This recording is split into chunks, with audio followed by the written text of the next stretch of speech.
Action! Hello and welcome to Chicago Reacts. My name is Colin, and today I'm watching True Facts, Fungi That Control the Insects They Eat, from Z Frank. Now I think I saw a casual geographic video a couple weeks ago that I'm pretty sure covered this. I think it was like the ant fact video, maybe something like that. Had to do with that, I think. But yeah, I'm familiar with at least the type of fungi that infects like ants and I think like some caterpillars and maybe some like beetles or something like that. Just some like insects in general that will control them and then get to a good spot for them to grow, and they'll clamp onto whatever leaf or branch they're on and just expire right there, and then the fungi will take over the body. So I guess we'll be learning some info on that. Maybe some new info. As you can tell, I'm quite an expert myself already. But yeah, so with that being said, be sure to like, share, and subscribe. And why don't I bring this into full screen here and bring the share screen up there, and let's get into it. This episode is sponsored by Brilliant. Learn to think. Brilliant. Now, I'm going to tell you 3 stories about fungi that get a bit gnarly. But before I do, let's try and see things from the perspective of the fungus. Now, I feel like I've already seen a video from Z Frank that just the name Z Frank sounds familiar. I think I've done at least one already of these. But the voice, I know for certain. I've heard this voice before. Right? Like I think there's a video he did about like, you know, I don't know, have you ever eaten a booger a long time since childhood? Well, then you might be human, you know, things like that. He's a charming fellow, but let's see what else he's got to say about this fungus. Here is a fungus baby, or spore, and one of the first things it needs to do is find food. So it often creates a spore boner. Jerry, it's not called a spore boner. What is it? A germ tube? Really? All right, well, you can see the contents of the spore sort of oozing out into that germ tube, which tries to find food. Now, like the Dorito, some food that fungi like to eat comes in packaging that's hard to open. So these germ tubes have evolved ways to break through barriers. Look at this one, busts right through the cell wall of a plant using chemicals and force. And once it's in, starts making a series of tubes that start munching. This right here is Nematoctonus, a bit of an unusual spore because it can swim with the aid of its spore boner. Jerry, it's a flagellum. Anyway, this fungus hunts these tiny worms called nematodes, which are everywhere. Here you can see a whole bunch of spores clustered. Nematodes? I thought they were pronounced nematodes. Was that? I don't know. Like tomato kind of thing? I don't know. Flagellum, spore boner. Around the nematode's anus, as is the custom. After attaching, you can see they make germ tubes that enter the body, and then the fungus can eat the nematode from the inside out. Remember, try and see things from the fungi's perspective. Once it's done eating, it's time to make some babies. Here you can see the spores being formed and then pushed out through those tubes. These spores can swim, and nematodes are plentiful, so the fungus doesn't have to get too fancy about how and where they're released. But most spores aren't particularly gifted in moving.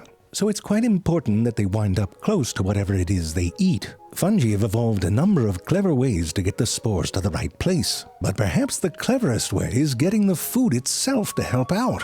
The genus Entomophthora, for example, likes to eat flies. These flies here are infected, but unlike that nematode, they're not dead. Yet. Entomophthora starts off as these specialized little spores called conidia, which are quite sticky, especially when they come in contact with the outside covering of a fly. Like before, they use a germ tube to create a hole in the outside of the insect. The contents of the spore... I'm just like trying to fathom just how tiny that is. I mean, that's a fly, like zoomed in, but my God. And I'm assuming this thing's going to kill this fly. But I guess that's just how, you know, bacteria, funguses work. Some tiny microscopic beings that can take down us, gigantic organisms. It's kind of wild to think about. Terrifying. Or then go into the insect's blood or hemolymph. At first, the fungus just nibbles a little bit, avoiding vital organs and targeting fat cells. Their backside starts to fill up with the fungus, which takes on a creamy white appearance. Nasty. But other than that, they seem fine, doing all the fly things that a fly do. But the fungus is up to something else.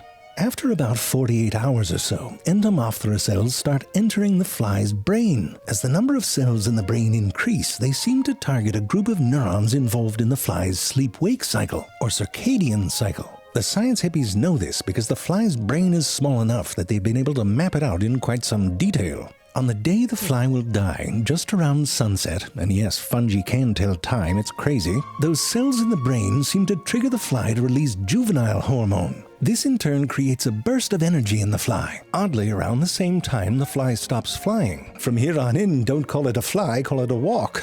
Kill me. I mean, look at this poor bastard. Not only is he about to die, he's getting chased around by a giant paintbrush. All this hormone energy and the not flying seems to generally cause the fly to go up or summit.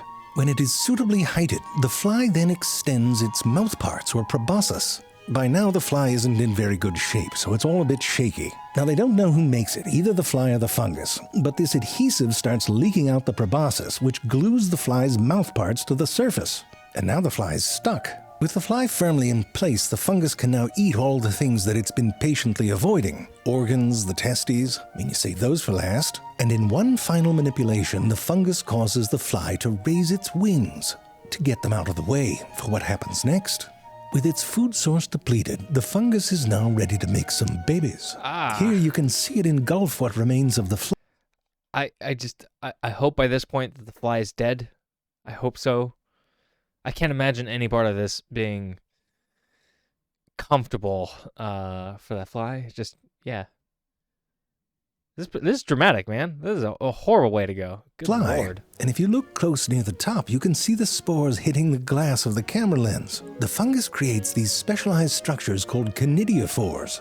You can see them emerge here in silhouette. They're little stalks with spores on the end of them, which then get shot off by a liquid cannon, shooting those little sticky conidiospores in all directions.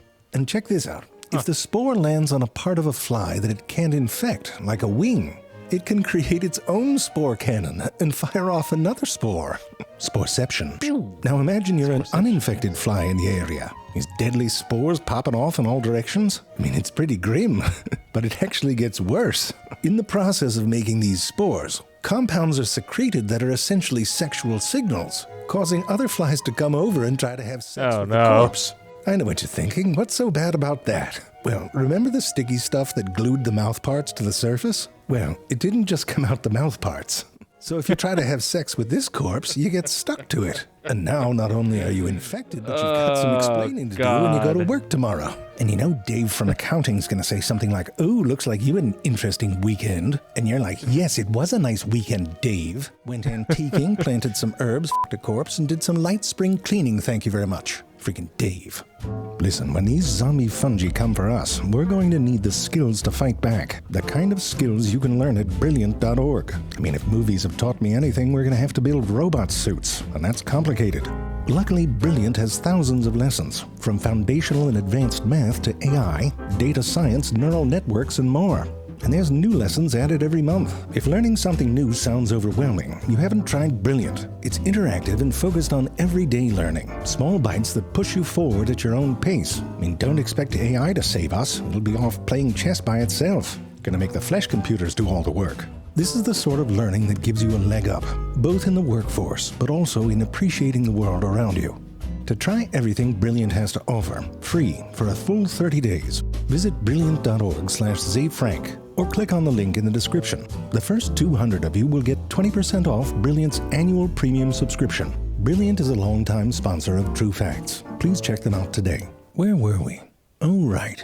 Entomophthora is not the only genus of fungi that learned how to control the insects that they eat. Ophiocordyceps is perhaps one of the most well-known. It's a bit of a show-off, really. The genus eats all sorts of insects, but Ophiocordyceps unilateralis is particularly good at manipulating carpenter ants. The end of the infection is a lot like Entomophthora. The ant goes up, then its mouth parts are attached to a leaf or a twig, and then the fungus kills them and makes babies. The resulting ant looks a bit like Maleficent on a bad hair day. But yeah, this is the one I'm familiar with, but yeah, that fly one was new. Especially the fucking a corpse thing.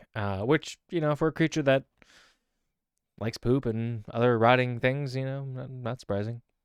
So. But how the fungus does it evolved independently and seems to be very different. For one, unlike Entomophthora, Ophiocordyceps cells don't enter the brain. They do, however, seem to secrete compounds that hijack the ant's central nervous system. Now, it can be hard to figure out what part the fungus is doing and what part is just the ant being really f***ing sick. But it's pretty clear as the infection spreads, the ant is a bit broken. It starts staggering around and convulses, which means that it falls. Would be very embarrassing for a healthy ant, but it's thought that this falling helps make sure that the ant doesn't get too far up in the trees, and instead will stay closer to the forest floor for what happens next. Now, on its final day, this wobbly ant goes out and finds itself a leaf or a twig above the forest floor. The fungus needs the ant to attach itself very firmly, but it doesn't use glue. This fungus takes over control of the ant's mouth parts. Here, this is crazy. This is what a healthy muscle cell in an ant's mandible looks like. You can even see the motor neurons coming in and connecting to it. And here's what the muscle looks like when it's infected. Those are fungal cells that have surrounded the muscle. But they don't just surround the muscle, the fungal cells start connecting to each other. And then some of them connect into the muscle itself. It's like a poorly knit sweater of fungus. If you slice through a section of the ant's jaw, you... It's horrifying. This is giving me, all kinds of ick. Yeah. There have been a few other videos I've seen where just kind of gross, weird things. I don't know. More than like video games, people like exploding and deatomizing, stuff like that. Those are the things that kind of like give me the chills the most, I think, of ways to die or imagining ways to die, like being deatomized or eaten alive or chopped into a million pieces. Like what was it? God, what was that movie? There was a movie where a guy was like in a hallway and there like a hall of lasers, like squares, like came through and spliced them up into a bunch of little chunks. Getting to my point of something like that with like a fungus that can take over your body, in your brain, make you do things, and then just like eventually kill you, and then just growing out of you, like fungus and fungi are crazy. It freaks me out a little bit. And no, I have not seen The Last of Us yet. I plan to eventually, but yeah. Creeps me out. You can see that the fungus is friggin' everywhere. So when it's time to get the ant to bite down, the fungus seems to be very much in control of the machinery.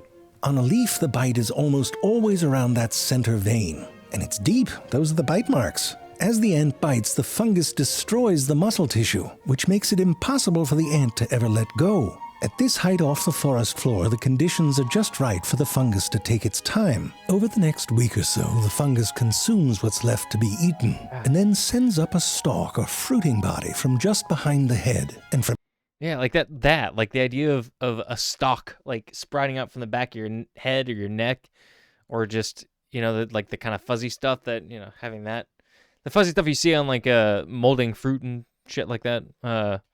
Imagining that like on your face or your skin, just I don't know. It's gross. From here, the spores are released, ready to find an ant of their own to love and kill. Now, here's the thing. Those two stories were kind of nice compared to this one. Fungi in the genus Massospora, which is a dad joke time bomb, have a taste for... I thought that bug removing its exoskeleton was another fungus, and that creeped me out because it was... Cicadas. Now, some cicadas are around every year, but some species only come up every 13 to 17 years, all at once. And for a fungus that likes to eat them, that's a buffet worth waiting for. For those 13 to 17 years, the cicada lives underground as a nymph. Spores of the fungus can also be found in that soil. And as these cicada nymphs begin to emerge, some of them are infected. Getting right to it, the fungus eats away the cicada's abdomen and sexual organs, which apparently they can live without. Then it creates a whole bunch of conidiaspores, which form a sort of plug back there. You could say their back end is a massospora. I told you. These little conidia are specially designed to quickly infect other cicadas. Now, you might think that having a half body riddled with fungus would be a bit of a red flag in the dating world, but the fungus has some tricks. Some species of Massospora pump the cicada full of psilocybin, which is the hallucinogenic compound in magic mushrooms. And it also creates cathinone, which is a stimulant. So the infected cicadas are the life of the party. Todd, what happened to your ass? Who cares? Woo! The fungus also does something else that's quite sneaky. It somehow manipulates infected male cicadas into changing their mating call, which normally sounds like this, to sound like a female cicada, which sounds like this. I mean, the bottom line is that the fungus is able... You know, living in Chicago, we get cicadas in the summertime, and you definitely hear the males, for sure. I guess you have to be listening pretty closely to hear the females. They're a little bit quieter, it sounds like. But yeah, that deadly infectious fungi that, releases psilocybin into the brain, if you're going to be taken over by a spore, might as well, I don't know, hopefully feel good about it. Oh, or, psilocybin can have bad trips, I guess. So maybe it just is all a whole nightmare, but I don't know, for these cicadas at least, it seems okay, They seem to be riding the high, feeling it, It's still icky. It's still gross, to trick a lot of cicadas into dry humping the canidia. And these little canidia start to infect their host's butt. But in a different way. The fungus of these canidia-infected cicadas will also devour the abdomen and genitals of their hosts. But instead of creating more canidia and trying to infect even more adults, they fill up what used to be the abdomen with these thick-shelled spores. These infected cicadas act basically normal. However, in going about their business, they rain these thick-shelled spores down onto the ground below, where they will wait for another 13 to 17 years to infect the next cycle. Yeah, so that's how they do it. Oh my God. Fucked up. It's Hard to root for the fungus on it's this still one. alive. Really? Athlete's foot is a fungus, do you know that? Eats keratin, which is in our skin and nails. And that's the scouting party. It's just a matter of time. I tell you what, I'm gonna cinch my pants real tight. Can't make my ass fall off. I mean, the movies get it all wrong. Zombies are just gonna be people all hopped up on mushrooms and cocaine trying to get you to hump a powder ball that ate their junk. No, it always looks like that. They got little sprinkles falling out the gaps in the short pants. And then one day you see him shimmy up a flagpole and attach by deep-throating that knob on top. Dave, what you doing up there? And then he just withers away. Make that into a movie. Call it The Last Ass of Us. That's funny. All right. Yeah. Yeah. That was damn funny, I gotta say. Yeah, definitely want to go watch a few more Z Frank videos, so I'll be doing some of those in the future, I'm sure. That was quite entertaining. I like this guy. Yeah, the fungus is gross, as I've mentioned. Don't like that. Yeah, those poor cicadas. I'm sure there are like hundreds of more other types of insect-eating fungi, I should say. They seem to have found their niche in the natural world. It seems, they're some of the oldest life, right? And I think, and yeah, they've evolved some wild survival mechanisms for sure.